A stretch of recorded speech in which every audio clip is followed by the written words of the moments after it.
స్పందిస్తుంది. రైట్ కోటేశ్వర గారు ఇదే అంశంపై అఖిలేష్ యాదవ్ మాట్లాడుతున్నారు, లైవ్ చూద్దాం. ये फैसला पहले ही ले लिया जा सकता था और तब ले लेना चाहिए था, क्योंकि जब बच्चों की जान गई है कईयों की और सरकार ने खुद स्वीकार किया था कि परीक्षा का पेपर लीक हुआ है, आपने अधिकारी बर्खास्त किए, आप मैनेजमेंट के लिए लगे रहे, हालांकि कैमरे के सामने आप बोलते थे, लेकिन ज़िंदगी की ताकत को देख करके आपको अपना मोबाइल भी टेढ़ा करना पड़ गया और मोबाइल टेढ़ा कर करके आपको अपनी भाषा, अपना व्यवहार, अपनी भाषण देना पड़ा और एक बार नहीं 2 बार देना पड़ा, क्योंकि नई पीढ़ी के लोग रात में भी जगते हैं, तो रात में भाषण दिया। वैसे तो 8 बजे भाषण होता है अक्सर, इस बार तो रात के 12 बजे के लगभग भाषण हो रहे हैं। ये बड़ी जीत है नई पीढ़ी के लोगों की और सरकार को ये बात समझ लेनी चाहिए कि परीक्षा को लेकर के, शिक्षा को लेकर के, और कौन सी शिक्षा, प्राइमरी एजुकेशन से लेकर के हायर एजुकेशन तक पर सरकार को बहुत गंभीरता से सोचना पड़ेगा। परीक्षाओं के पेपर लीक ना हो, इसके लिए ठोस कदम उठाने पड़ेंगे। कानून बनना तो अपनी जगह है, सजा मिलना कोर्ट से मिलेगी, लेकिन किसी भी परीक्षा का पेपर लीक न हो, ये सबक इस आंदोलन से सीखना चाहिए।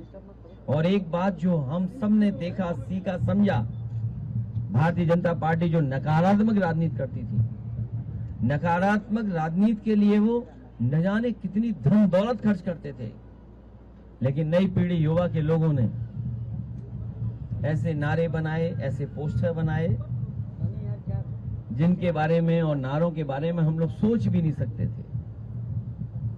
वो नारे आए, किसी का समर्थन रहा हो न रहा हो पॉलिटिकल पार्टी का, लेकिन एक एक युवा उससे जुड़ कर गया।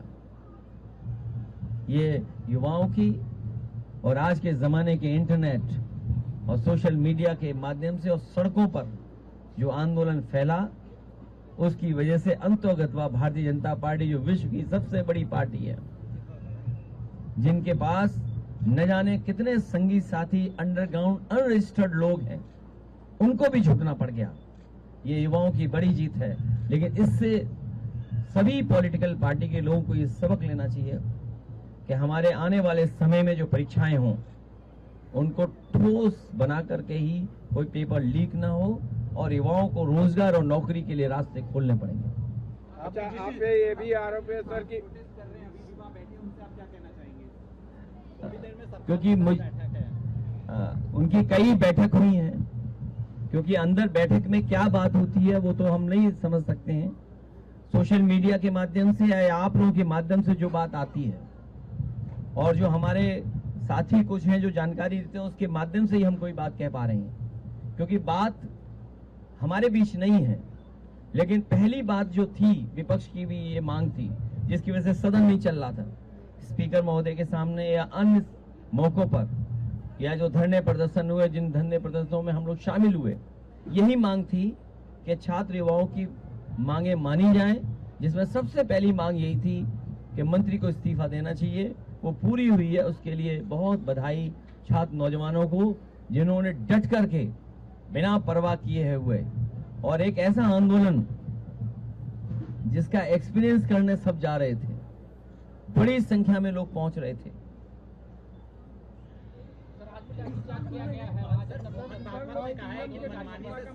बनेंगे, ऐसा नहीं हो सकता है। युवा पीढ़ी से बातचीत करके ही नतीजे निकालने चाहिए। बिना माइक के बोल दीजिए।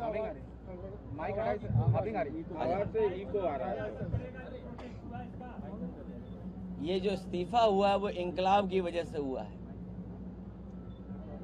जिस तरह इंकलाब दिखाई दिया सड़कों पर, प्रयागराज रहा हो या BHU रहा हो या अन्य जगह जो छात्र नौजवान तैयारी कर रहे थे लखनऊ राजधानी में, अभी भी हुआ प्रदर्शन, लेकिन इसके बाद की जो तैयारी थी, तो इस्तीफा तो हुआ है, लेकिन इंकलाब की वजह से इस्तीफा हुआ, जो सड़कों पे इंकलाब था।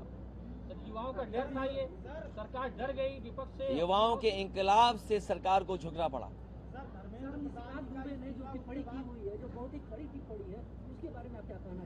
मैंने देखा नहीं, न सुना है मैंने टिप्पणी क्या हुई है मेरी जानकारी में नहीं है। अखिलेश जी क्या कहेंगे आजम खान की यूनिवर्सिटी पे सरकारी फरमान जारी हुआ बुलडोजर चलाने का, क्या कहेंगे? उसके लिए कानूनी लड़ाई, और जो लोग शिक्षा और परीक्षा, देखिए परीक्षा पे तो छात्र बैठे हुए थे, ये शिक्षा के भी दुश्मन लोग हैं। विश्वविद्यालय को लेकर के सोचिए कितनी समय लगा करके, कितना संसाधन लगा करके यूनिवर्सिटी बनी थी। अब यूनिवर्सिटी के पीछे पड़े हैं। अगर आपको कहीं भी देखना है कि कौन सी चीज गैर कानूनी है, किसी शहर में चले जाओ, हर बिल्डिंग गैर कानूनी निकलेगी, और सबसे ज्यादा बीजेपी के लोगों की गैर कानूनी बिल्डिंग है। लेकिन जो अभी सरकार ने कानून निकाला था, जिस जियो में ये लिखा है और जियो आया है कि 2020 से पहले जिन्होंने नक्शे पास कराए हैं, और अगर वो क्षेत्र नगर निगम या डेवलपमेंट अथॉरिटी में आ गया है, तो वो 25% धन राशि जमा कर करके नक्शा पास करा सकते हैं। मैं समझता हूं हमारी पार्टी के विधायक सांसद पहुंचे हैं, और हमारी पार्टी उस दिशा में काम करेगी जो सरकार ने अपने लोगों के इलीगल बिल्डिंग्स को लीगल बनाने के लिए जियो लाए, उसी जियो के तहत आदरणीय आजम खान साहब की यूनिवर्सिटी को भी लीगल कराएंगे। सर, बदले की कार्रवाई की जा रही है क्या जौहर यूनिवर्सिटी? आप जानते नहीं सरकार को, सरकार नफरत फैलाने वाली है। लेकिन देखिए, जो नफरत फैलाने वाले लोग थे और जो नकारात्मक पैसा खर्च करते थे, सोशल मीडिया में बदनाम करते थे लोगों को, जो सोशल मीडिया में कैरेक्टर असैसिनेशन करते थे, उनको कैसे झुकना पड़ा? सोशल मीडिया पे कैमरे यूं चलते थे, यूं करना पड़ गया। अखिलेश जी, बहुत सारे लोग कह रहे हैं कि खास मजहब से ताल्लुक रखने वाले लोगों पे ज्यादा बुलडोजर सरकार चला रही है, इसका क्या कहना है? अभी विषय केवल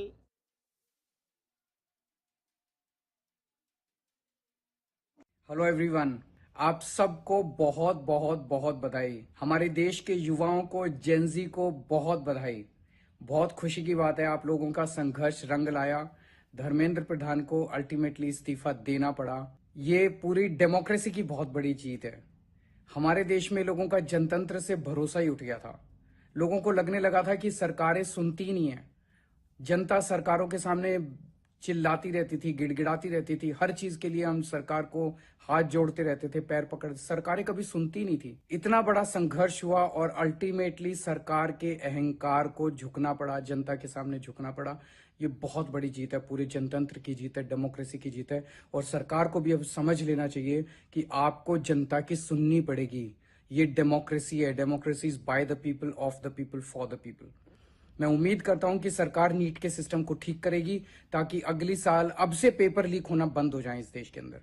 अब हमारे बच्चों को आत्महत्या ना करनी पड़े। जय हिंद।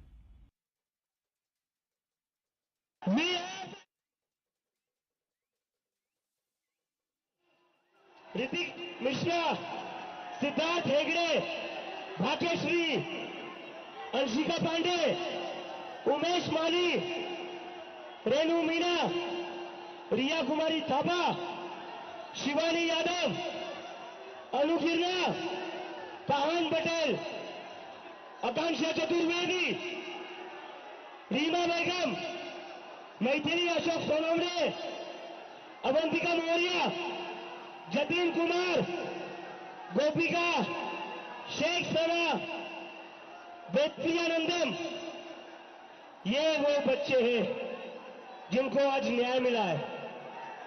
मैं चाहता हूं